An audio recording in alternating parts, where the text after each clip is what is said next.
Di dove siete? Vigonovo.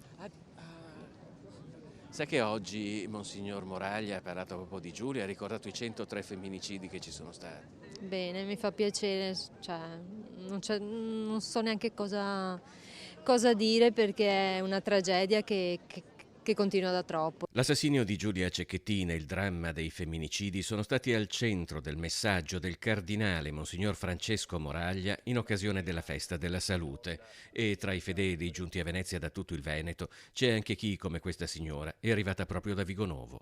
Conoscevo la mamma perché abbiamo le ragazze della stessa età, la mia grande ha fatto anche un primo anno con Elena ed erano ragazze meravigliose, e una famiglia straordinaria, veramente, e si è visto, credo.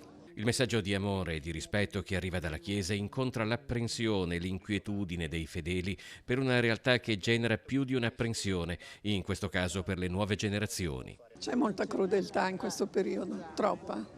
Bisogna fare qualcosa per fermare. Bisogna stargli dietro ai ragazzi, altrimenti si sono lasciati liberi di fare quello che vogliono, è un problema. Però delle volte danno anche la colpa alle famiglie, ma alla fin fine la famiglia insomma non c'entra nulla, perché non penso che un genitore insegni al figlio di fare certe cose.